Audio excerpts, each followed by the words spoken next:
Pues listo, hasiko gara, bale? Bueno, ja denok gaude, eta ordua da. Eta, eskerrik asko hemen egoteagatik eta zuen denbora eskaintzeagatik.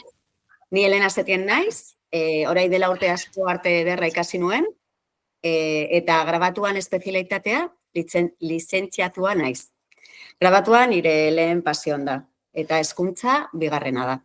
Horregatik hemen nago zuekin.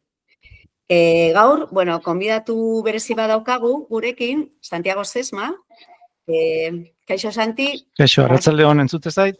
Bai, primeran, Santi. Mikro aldatu dut eta dena aldatu dut. Aurikularrak eta dena, azkenean. Oso ondo, ze ondo. Kaixo.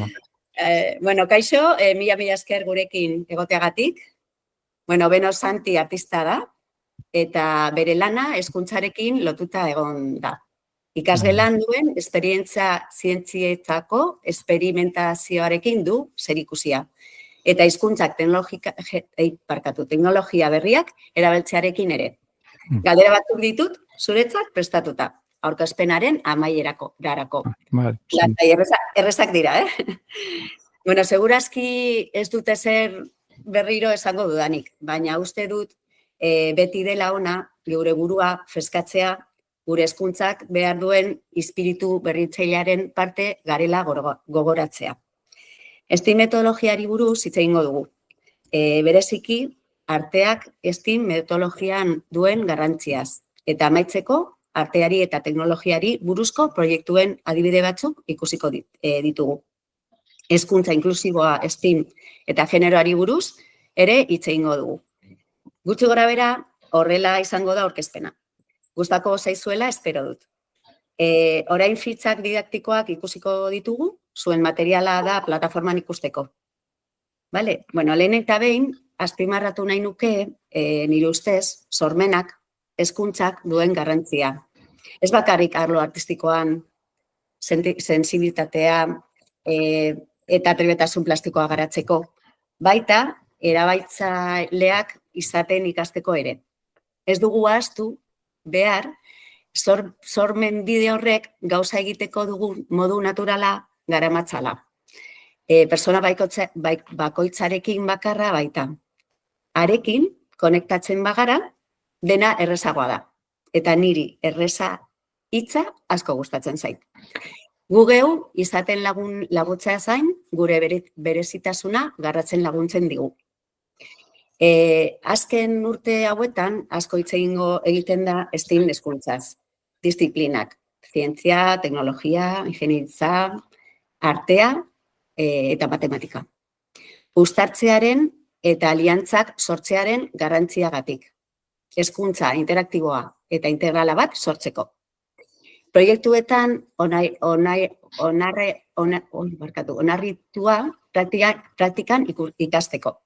Esperientzia, ikertzea, deskubritzea, hitz asko agertzen dira. Hala nola, pentsamendu kritikoa, arazoak konpontzea, lankidetza, talde lana, sormena, berrikuntza, alfabetatze digitala, komunikazioko trebetasunak eta abar garatzea. Hezkuntza personalizatuta, malgua eta etengabeko ebaluazioa sortzeko. Lan munduarekin benetako lotura sortzen duena. Hitz guztiak hezkuntza kalitatezko sortzeko gakoa dira. Gaur, azpimarratuko dugu artean disiplinak STEAM metodologian egiten duela. Eskarpena, sormena, berrikuntza, adierazpen personala, pensamentu kritikoa, lotura emozionala, autoestimua, estetika, mundu errealeriko lotura eta ulermen integrala. Arteak STEAM metodologiari ematen dion gauzetako bat estetika da. Proiektuak diseinatzeko eta aurkezteko eta kontzeptuan modu argian azaltzen laguntzen duen komunikazioa bisuala bat eskainiz. Arteak, sormena eta pensamentu berritzailea, interpretazio estetikoa eta funtzionala, autodierazperaren eta autoestimuraren sustapena, ikus komunikazioa, disiplinarteko tasuna, giza aniztasuna, motivazioa, eta parte hartzea, trebetasun artistikoen garapena, pentsamendu kritikoa eta aurrezketa eskaintzen ditu. Orain, artearen lotuta STEAM proiektuen adibidez batzuk aztertuko ditugu, zuen proiektu eratarako ideak emateko. Hau da ideia. Lehenengo proiektua, instalazioa interaktibo bat sortzen datza. Argiarekin eta egiturarekin lan eginez. Zirkuito sensorial oso ezagurra erakargarri bat, sor daiteke. Proiektu polita da ikasgelan irudimenaren egiteko. Eta ez da baliabide askorik behar. Hau ideia bat da. Beste ideia, bigarrena. Personalki oso gustokoa dudana. Naturan instalazio artistiko bat sortzean datza. Mugimendu artistiko horrek lan art du izena. Naturarekiko lotura lantzen dugu. Ingurune naturalekin lotutako matematika. Uniberso matematikoa da, ez da? Hau proiektu oso polita da. Baita, argazkiarentzat erabile eta egindako lanekin erakusketa bat sortzeko erronka ere. Eta hirugarrena da gau zientifiko batekin antzeslan bat sortzea. Ni ikastetxean horrela lan egiten du antzerkiekin. Eta historia bat, mezu bat, personaiak batzuk, gidoia, jantziak, eszenografia bat, denak sortzea. Eta nire ustez oso proiektu polita da, eta osoa da. Eta idazketa sortzailea adierazpen jende aurren hitz egitea, trebetasun plastikoa eta autoezagutza lantzen direlako. Eta oso proiektu sortzaile da. Ikasgelan, zuen proiektutarako lehen ideiak sortzeko balio diezazueke. Erronka daukazue. Ideiak baligarria izango zaizkiezuela espero dut. Eta amaitzeko ja, Einstein esaldi ez dut bat. La creatividad es la inteligencia divirtiéndose. Eta gutxi goera, hau da STEAM eta arte. Eta gero ja daukagu, gaia oso interesgarria da, STEAM eta genero hitz egingo dugu. Ikasketetxetan oso presente dagoen gai da. Hezkuntza ingurune inklusiboak sortzea eta historikoki disiplina horietan egon diren genero arrakalak jorratzea. Matematika, ingenieritza, zientzia, teknologia eta artea. Oso garrantzitsua da gizartean dauden genero desberdintasunei buruz sensibilitatea eta kontzientziatzea. Eta STEAMen historia zehar emakumeen egindako eskarpen guztiei buruz hitz egitea. Eredu femeninoak txertatuz. STEAM lanbideetan. Funtsezkoa da ikastetxean genero estereotipoak betikotzea eragotzen duen giro inklusiboa sortzea. Ikasle guztien lorpenak aintzatestea eta berdin ospatzea. Genero berdintasuna sustatzen duen ekitaldiak eta jarduerak antolatzea. Lan ekipamendu homogeneoa sortzea dira gomendioetako batzuk. Horrela guztion artean etorkizun inklusiboa eta bidezkoa sortuko dugu gizartean. Eta guazen adibideren batekin. Hemen dago 3. Bai, 3. Emakumeen historia zehar egindako lan profesionala islatzeko proiektua. Eta a priori igual proiektu klasiko baten itxuraz izan dezake. Baina beti eman dagioke ukitu berritzaile bat. Taldeka landalana sortuko duen historian zehar ibilbide profesionalean gauza hilugarriak lortu dituzten emakume zientzialari guztiei ikusgarritasuna emateko. Informazio horrekin, tresna teknologiekin erabili ahal izango dituzte emakume horiek lorpenak eta ekarpenak islatzen dituen aurkezpen digital bat edo bideo bat sortzeko. Eta berean, miresten dituzten, inguruko emakumeak ere, sartu ahal izango dituzte, ez bakarrik bere ibilde profesionalagatik, baita bere nausardiagatik, indarragatik, bihotzagatik, eta abarrengatik ere. Eta agian igual ideia ona dela, igual artista liburu bat egiteko emakumeari buruz. Formatu hau oso interesgarria da, kolasekin, rotuladorekin, teknika mistoekin egitea. Eta oso proiektu polita. Ni artista liburu asko gustatu zait, bai. Eta gero, ja, agertzen da genero hau da, beste bat, genero arrakalari buruzko ikerketa estinen aldatu behar den errealitate bat ikusi irazteko proiektua berehala. Ezin eremuetan genero arrakala eta lorpenak ikertzea eskatzen duen proiektua. Ikasleek datuak bildu, inkesta egin eta aurkikuntza aurkezpen ditzakete txostenak edo aurkezpen bidez. Eten horri aurre egitearen garrantziaz jabetzeko. Horrekin guztiarekin, gaiari ikusgarritasuna emateko espazio espositibo bat sortu ahal izaten dute. Eztabaida sortuz. Baita, mai inguru bat sortzea eta gai buruz eta interbideak emateko sor daitezkeeten ekimei buruz hitz egingo duten pertsona garrantzitsuak gonbidatzea ere. Eta, bueno, azkenean badago agian igual proiektu pizka berezi samarra da, baina, bueno, gustatzen zait. Proiektu moda diseinua jantzagarri eta diseinu inklusiboa iraunkortasuna inklusiboa da. Eta proiektu honen modaren diseinua STEAM ikuspegiten egiten du. Generoaren iraunkortasuna eta inklusibotasuna kontuan hartuta. Ikasleen material zientziak eta egunkitzaren ingenieriatzak guztientzat ezaugarri izango den moda sortzen nola lagun dezakezten azken dezaket. Aileatzen naiz, pizka bat, barkatu. Moda sortzen nola lagun dezaketen azken azte dezaketen. Baita, ingurumenerikiko eta hondakinen kudeaketariko arduratsua, ere, moduraren modu inklusiboa eta aurkeztu ahal izaten dute gai horri heltzen dioten diseinatzaileen adibideak bilatuz. Azken finean, arropak definitzen gaitu eta nortasunaren adierazpide izan daiteke. Baita, erantzukizun ekologikoarena ere. Materialen erabilari eta hondakinen kudeaketari dagokionez. Proiektu hau agian, ja esan du, igual pizka berezi da, baina, bueno, igual polita geratzen da.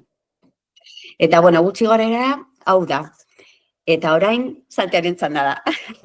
3 galdera bakarrik dira, lehenengoa.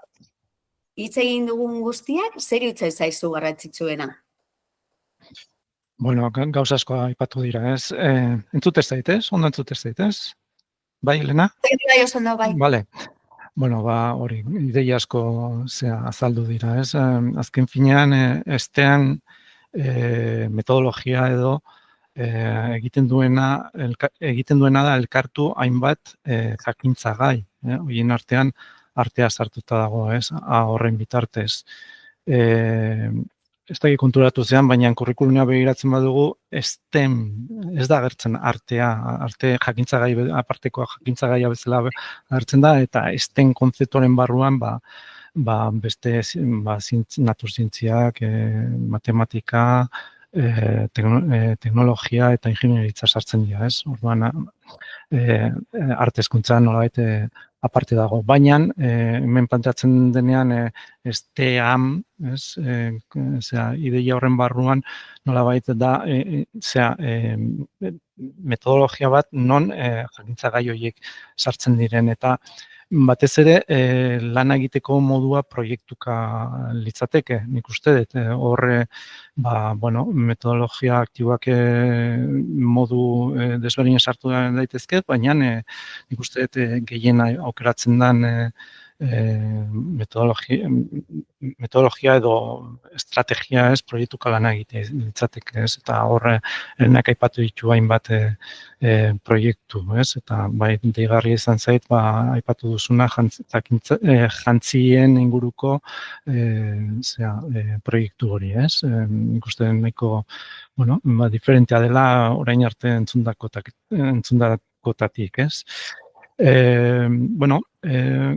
proiektuka lan egiteak ikasketa situatua, lehen aipatu da bezala, ikasketa situatua edo ingurune errealetan lan egiteko aukera ematen digu baita ere.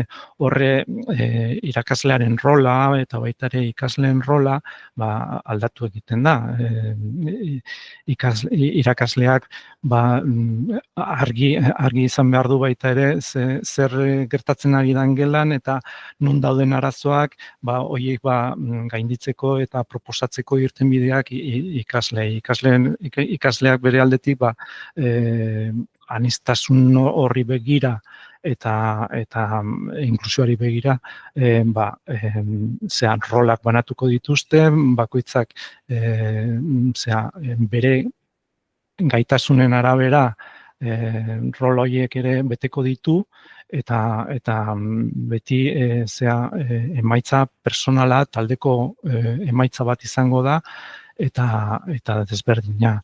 Alderdi emozionalak ere sartzen dira, artearekin lotuta dagoelako, non kontestu tekniko batean eta zientifiko batean, igual lantzen ez diren gauzak dira, eta horregatik arteak ematen digu espresiorako eta elementu emozionalak ere adierazteko. Baina, modu sortaile batean, azkenean proiektu bakoitzan ez eta kontestua berdina izan edo planteatzen den proiektua berdina izan, hasiera batean beti emaitzak desberdinak izango dira ikasleen arabera eta egin duten prozesuaren arabera. Nik uste dut hori aipatuko nukela hola deigarria egiten zaitena STEM teknologia erabiltzen dugunean. Horre ikasketa prozesu guztiak sartzen dira, informazioaren bilaketa, arazoi erantzuteko modu desberdinak, gero alderdi komunikatiboa baita ere, eta hori nik uste dut oso importantea dela, aipatu dira baliabide digitalak erabiltzeko orduan, bai lana edo proiektuari forma emateko erabiltzen diren tresnak, bai informazioa bilatzeko edo ezagutza antolatzeko ere izan daiteke, eta gainera proiektu horrek ere izan beharko du baita ere komunikatzeko edo emaitza partekatzeko kanalak edo bideak izan beharko ditu, eta hor izan daitezke aipatu diren antzerkia edo antzerki baten bidez izan daiteke, non bai izan adierazi daiteke ez bakarrik historia baten bitartez ikertzaile baten bizitza edo bere historiari begira bere ibilbidea, baizik eta prozesu kimiko baten adierazpena izan daiteke baita ere, edo beste edozein egoera antzestua azaldu daiteke, non personaiak izango dira prozesu horretan sartzen diren elementuak, landare bat izan daiteke, edo eguzkia, edo planetak, edo hori antzerki baten bidez egin daiteke. Ez dakit, pixkatu hor, atera zaizkiten gauzak horrek lirateke, galdera gehiago balin badaude, igual gauza gehiago ere aterako zaizkite, Lena. Oso interesgarria da, Santi. Bai, bigarren galdera. arteari eta hezkuntzari buruz duzun iritzia jakin nahi genuke. Zer esan duzu? Bai, bueno, pixkate lehen aipatu detena, ez? Garapen emozionala aritik edo, ez? Non alderdi emozionalak eta estetikoak landuko ditugu, nik uste hori dela nabarmenki arteak egiten duen ekarpena, sormena, baita ere aterako hitza, ez? Berrikuntza baita ere, non sormenaren bitartez soluzio desberdinak emango ditugu eta gainera modu berritzaile batean, ez? Horiek nik funtzean, hori lirateke arteak egiten duen ekarpena. Oso ondo, primeran. Eta ja, hirugarrena, zerbait gehitu nahi duzu? Bueno, gehitu, pentsatu behar dugu esten proiektua edo dator behar ekonomiko batetik, ez? Azkenean, kontuatu dira, zientzialariak edo pertsona teknikoak eta behar direla, eta horri ere lotu zaio baita ere, nabarmendu behar direla, edo emakumeak ere izan behar duten lekua horretan, ez? Mundu horretan, ez? Orduan, bueno, nik uste dut gu artistak garen enean edo behintzat arte hezkuntza lantzen duzuen nahen artean hor aukera bat ikusi dezakezu baita ere, lehen esandako elementu horiek, elementu artistikoa direnak, kreatibidadearen aldetik eta bere lekua eta bere aukera izan dezaketela, ez? Gero ere, igual, aipatu behar da baita ere, proiektuka lan egiten dugunean eta hor ikasleak beak beraien artean adostu behar badute zer nahi duten egin, ikasgai desberdinak dauden artean, irakasleen artean ere koordinazio bat behar da, eta hori batzutan ez da hain erresa, ez? Zuek ez dakit tutoria zaten edo arte hezkuntzako irakasleak espezialista bezala lan egiten duzuen, baina, claro, zuek igual ez dezue arloen ikuspegia, arte hezkuntzako zuen informazio hortik balin badator, ez? Eta, claro, besten ikuspegia eta zer proposatu daiteke eta ze elementu nahi diren landu, beste irakasleekin koordinatzea importantea da, ez? Eta lan berezia izango da, proiektu bati forma emateko, ez? Bestetik ere, eta aipatu lehen nola proiektuka lan egiteak eskatzen digu baita ere emaitza bat lortzea eta gainera emaitza hori komunikatzea, pentsatu beharko du baita ere ikaskomunitateak hor ze paper jokatuko duen, ez? Edo prozesuan bertan baita ere, ez? Gurasoek ze paper jokatu dezaketen, lagunduko duten edo ez, edo bakarrik bukaerako emaitza hori ikusiko duten, eta orduan hor beste hainbat elementu erabili daitezke proiektua aberasteko, ez? Gero, beste elementu bat ere izan daiteke hizkuntza desberdinak erabiltzea, beste adierazpena egiteak hitza lantzen dugunean eta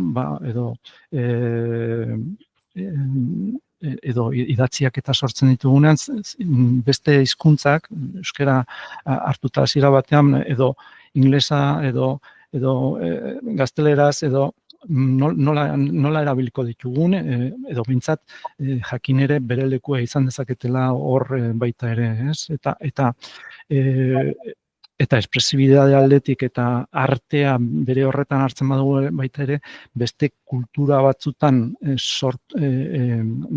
beste kultura batzutako artea, arte estiloa edo, hori ere nolabait izan daiteke baita ere, gure ikasleen artean ere balin baditugu, kanpoko atzerritarrak balin baditugu, ikasle atzerritarrak, agian horrek ere bere adierazpen lekua izan dezake, ez? Baita ere. Eta, ez dakit. Bai, arte hezkuntza lehen irakurri dut leku batean arte hezkuntza ez dela eskulanak egitea, ez? Orduan beste gauza batetaz ari hitz egiten eta eskulanetaz baino gehiago ja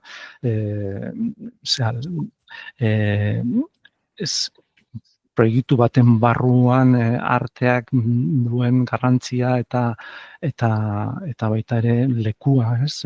Azkenean emaitza bat adibidez, kotxe batetaz pentsatzen badugu, ez?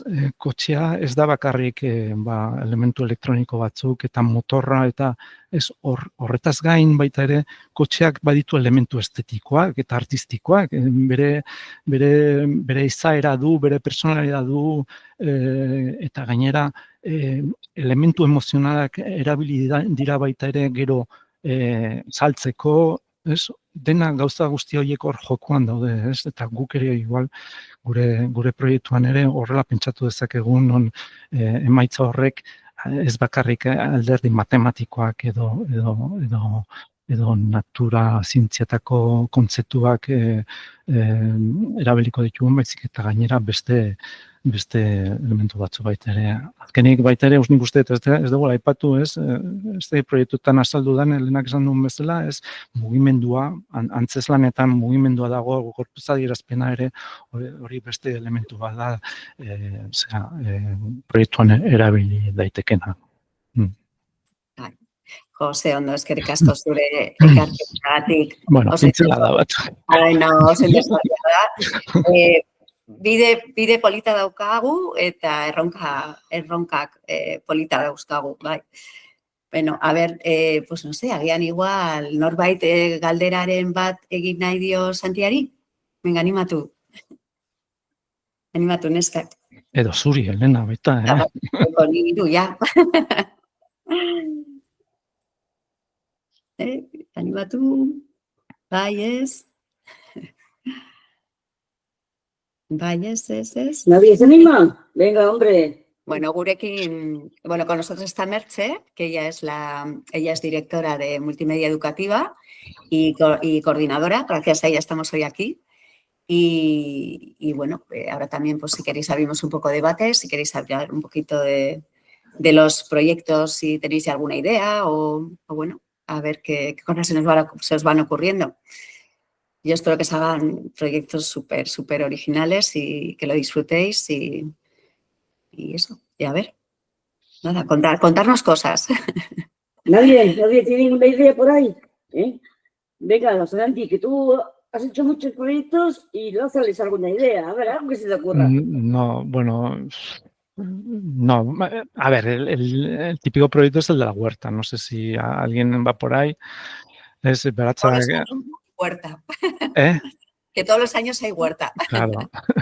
Ez horre, hori aukera bat da, ez? Bai, elementu bisualak egon daitezke eta naturarekin lotutakoak edo matematikoak non pixka lotuta land artarekin, ez? Un poco el arte en el campo, ¿no? Horrekin lotuta, puede haber elementos también artísticos, ¿no? En lo que sería la huerta, en la creación de un invernadero. Gaztelania no pasatzen ez, baina, bueno. Sí, el diseño de las colocarlo, ¿verdad? Edo jardinera batzuk egiten baditugu, edo, bueno, bai, ez dakit. Ni gehiago naiz, gehiago gustatzen zait, instalazioak, ez? Eta sensoren erabilera, eta ez egin ditelako, zerbait egin dut, baina ez naiz hortan aditua eta ez, baina nik hortik jotzen du gehiago, ez? Anamorfosisa bakizu zer dan, baina hori ja igual elementu oso konkretua, ez? Da plano desberdinetan sortzen dugunean irudi bat, planotan banatua, eta angelu bat, puntu konkretu batean jartzen ganean, orduan ikusten dugu oso-osoik irudi hori, baina mugitzen bagia galdu egiten dugu, ez? Hori proiektu hori anamorfosisa, efektu horri anamorfosisa ditze zaio, eta, bueno, oso gauza konkretua da, baina, bueno, perspektiba, egoera erreal batean sortutako gauza bat izan daiteke, beste proiektu baten barruan ere egon daiteke, bueno, eta hori esaten nuena, ez, instalazioak sensoren bitartez non, bai, noski programazio sartzen da, zuek zaudeten mailan, bai, igual, lehen hezkuntzako 6. 5. maila batean igual zerbait letzen duzu, aurretik ere programazio landu daiteke, baina igual sensoreak eta erabiltzeko ez du ematen. Scratcha erabiliz edo Arduino plakak erabiliz, desberdinak erabiliz, hori bea ere baratzean erabili daiteke, non sensoren bitartez datua jaso daitzen ditugu, temperatura, ezetasuna dagoen, programatu dezakegu baita ere ureztatzeko gure landareak, bueno, pixkati olako ideiak. Oso ondo, oso interesgarria. Bueno, ahora voy a meterle un poco yo mano, ¿no? A ver, el año pasado salieron... Kaixo! Kaixo, arratsaleon. Arratsaleon.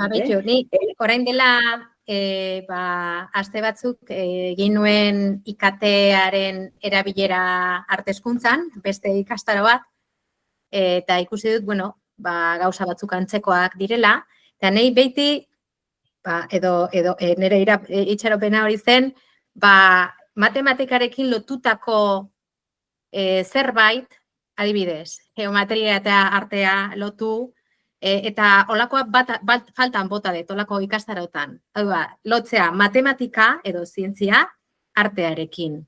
Ze, eredu asko ditugu Kandinsky, olako margolariak ditugu non elementu geometriko pilo agertzen dira, baina gero irakasleok ez dugu aprobetxatzen matematika eta artea lotzeko. Ze iruditzen zaizun edo ideiaren bat daukazuen. Bai, azkenean, bueno, matematika manipulatiboetatik abiatuta, ez, bai, hori espazio zabal batea eramaten badugu, ez, agian horre ondaiteke pixka lotura, ez, gelatik espazio zabal batean non marrazketa teknikotik abiatuta ere horrela egon daitezken, eta igual hori bigarren hezkuntzan lantzen den gauza bada, zenbait elementu sortu daitezke, adibidez, zirkulu bat nola egin espazio zabal batean, ez? Eta hori lote dozakegu beste eredu batekin arte efemeroarekin, ez? Koldobika Jauregik egiten zuen zerbaitekin, non beak sortzen zituen landan, ez? Bere zirkuluak eta bere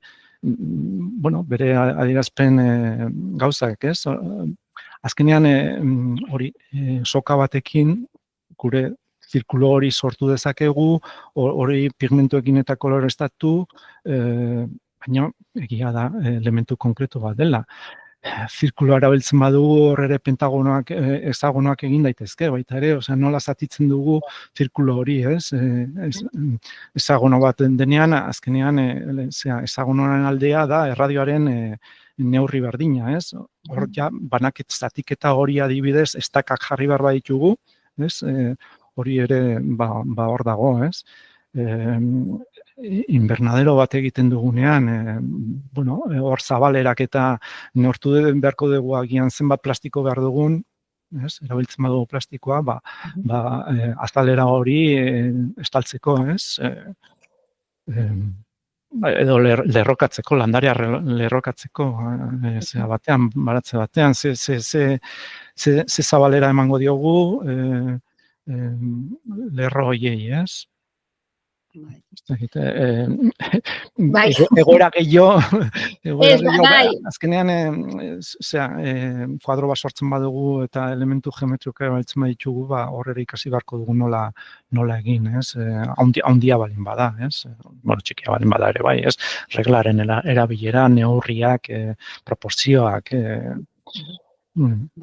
Orain dela urte asko, Tabakaleran, Iriki Labs, egin genuen proiektu bat, Bauhaus eta bueno, ez dakit nola da izena, irekita dago, gero bea bidaliko dizut informazioa, porko interesgarria da. Ideia da,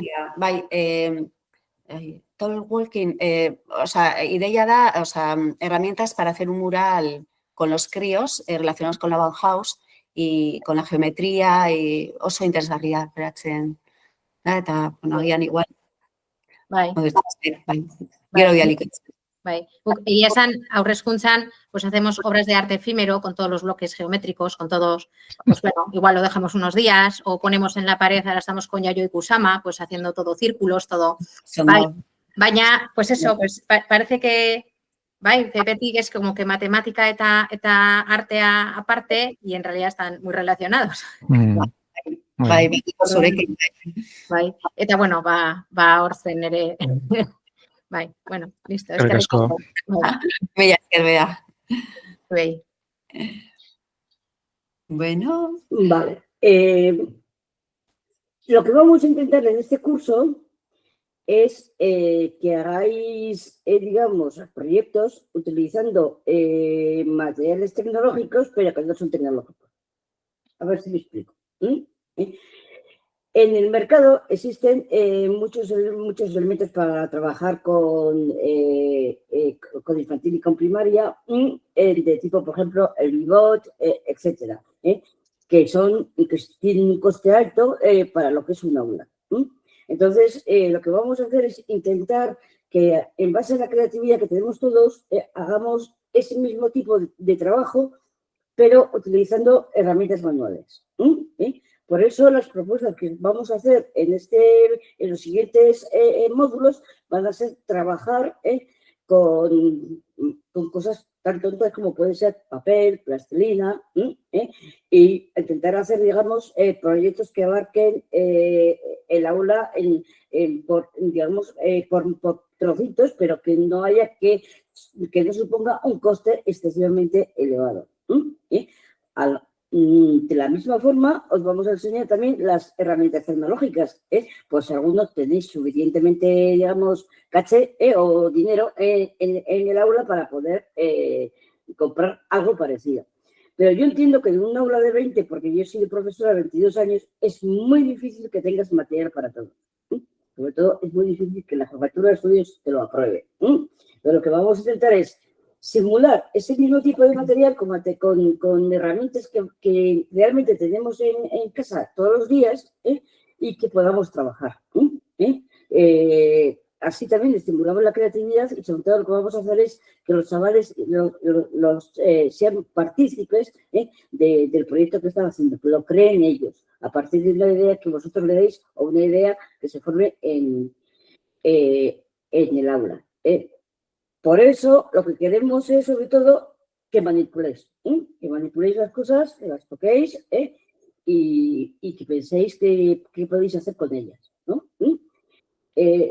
Claro, el material depende un poco en función de qué etapa estéis. Si estáis en infantil, en el módulo, en el nivel 3, perdón, en quinto y en sexto es diferente que estéis en primero y en segundo. Entonces, lo que vamos también a intentar es que haya, digamos, ejemplos para todos los niveles. El próximo día, que es el día 18, creo, ¿no? Sí, el 18. Vale, el próximo martes, lo que vamos a hacer es una sesión en la cual, a través de la videoconferencia, os voy a enseñar cómo funcionan ese tipo de materiales. Y luego vosotros pensáis qué es lo que queréis hacer. ¿Alguna idea? ¿Alguna propuesta? Por otra parte, ya sé que esta mañana alguien me ha pedido ampliar, digamos, el plazo para hacer grupos. Lo hemos ampliado. lo he ampliado ahora mismo, estaba terminando de hacerlo y si alguien quiere apuntarse a trabajar en grupos, no hay ningún problema, nos encanta que se trabaje en grupos. Queremos que trabaje en grupos fuera y dentro del aula. Y si es posible, entre colegios, mejor. Porque es más rico. Dejemos que las ideas fluyen más.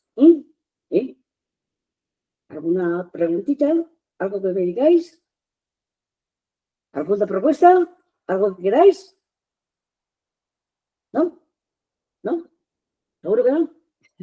Bueno, pues mira, ahí detrás, si no se gira un poquito el ordenador, no sé si se ve, gira el ordenador, gira tú. Dame el bigotí. Vaya.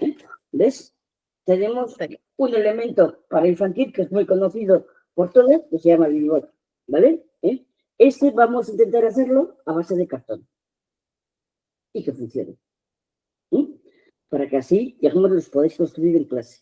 El año pasado salieron cosas Salieron muy, cosas muy muy bonitas. chulas, sí. Muy chulas que se pueden Sí, hacer. Que no hay que recurrir bonita. a elementos, digamos, que ya estén fabricados y que tengan un coste, sino que nosotros mismos los podemos construir.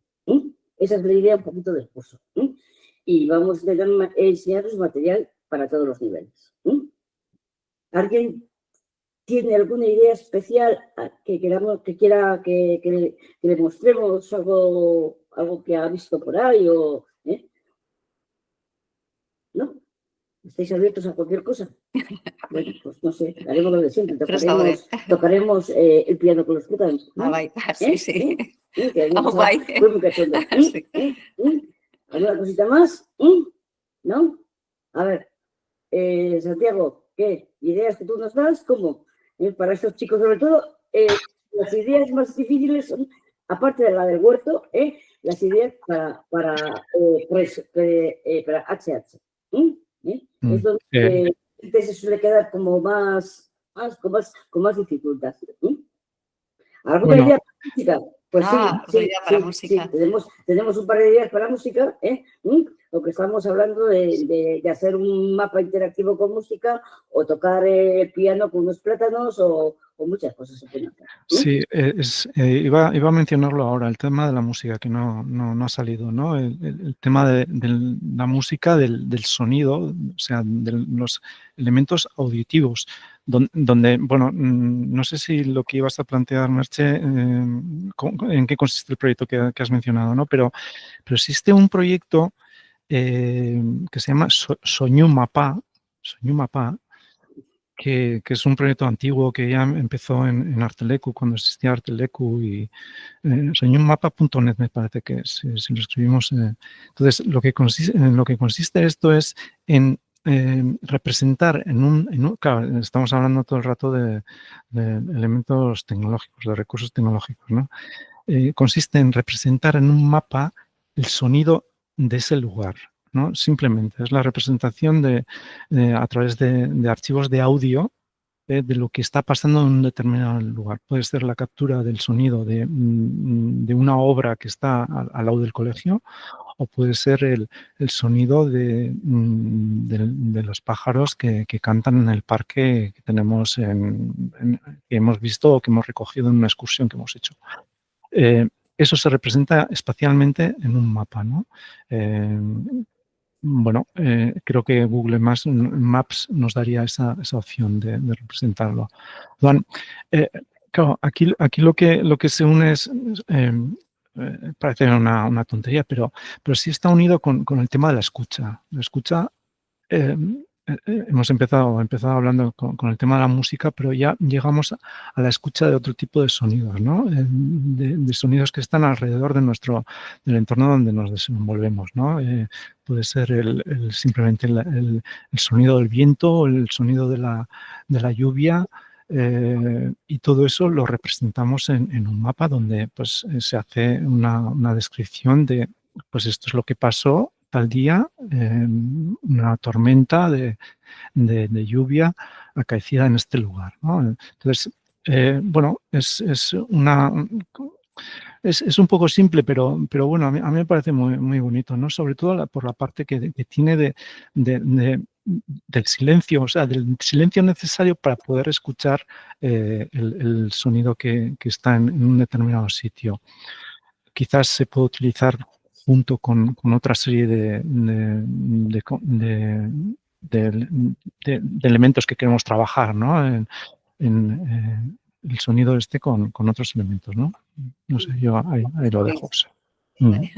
La idea es que no queremos que salgan, digamos, proyectos excesivamente complicados que luego no se puedan llevar al aula. Lo que queremos es que cada uno hagáis algo que luego sea, digamos, como la primera piedra de algo que luego llevéis el año que viene a vuestro aula. Es como una incubadora lo que queremos hacer. Que cada uno o cada grupo saque un proyecto que luego de verdad luego lo pueda llevar a clase, que sea viable tanto económicamente como con los materiales, que represente algo. Ahí tenéis que trabajar cada uno la idea que tenéis de vuestro contexto. Muchos sois de ciencias, otros no, otros sois de arte, otros sois hay algunos creo que es de DBH, pero claro, vuestro contexto lo sabéis vosotros, porque el aula, cada uno es totalmente diferente. Nuestro aula lo conocemos nosotros. Entonces, en función de eso y las circunstancias que ocurren en él y los alumnos que tenemos, pues pensar un proyecto que podamos llevar, que sea creativo y que participen todos toda la gente que tenéis en clase. Y si es posible, juntarlo con otra clase o que el año pasado, por ejemplo, unos hicieron, me acuerdo, un proyecto que era llevar a donde los pequeños lo que estaban haciendo de arte, que eso también es muy interesante. O sea, que no se quede solamente en nuestro pequeño entorno que es nuestra clase, sino que luego lo podamos difundir y llevar pues, a otros grupos, ¿no? Y decir, mirad, nosotros hemos hecho esto, animaros vosotros a hacer estas cosas. Esa es la idea que tenemos, digamos, con lo que son las TICs, el STEAM, todo, y el arte, pero sobre todo el arte, porque en el arte está la creatividad. Sí. Aunaremos creatividades. Exactamente. ¿Vale? ¿Alguna preguntita más para Santiago, o para mí, o para Elena? Hoy no sé qué quedan los tres. El próximo día a lo mejor arde la casa, pero bueno, de lo que montemos, pero hoy nos podéis hablar prácticamente. A ver, creo que por aquí hay una pregunta, me parece, ¿no? Aquí hay una pregunta. ¿Alguien está preguntando algo? A ver. No, mire, es que lo lea. Bueno. Esto ha sido el primer contacto. ¿Con tema de Scratch?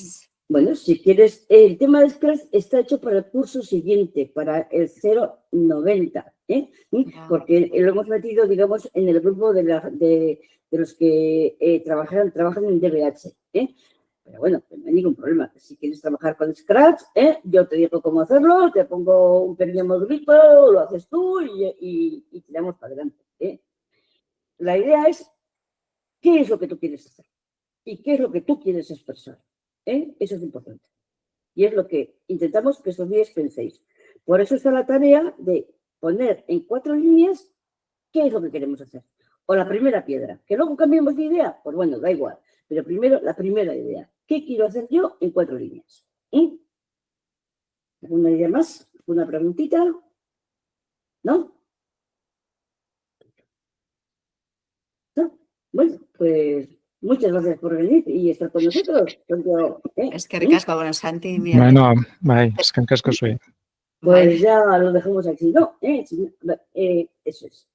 Muchas gracias a todos por haber venido. Es que ricasco. Y el primer contacto es eso, porque como todos online, pues que nos veamos un poquito, ¿no? De alguna forma. ¿Sí? Vale. Pues venga, nos vemos, Santiago. Y muchas gracias por venir. Aunque los problemas técnicos al principio nos van a agobiar un poco, pero bueno. He llegado a tiempo. Esa es la técnica es así. ¿Vale? Osondo. Osondo. Agur. Agur. Agur.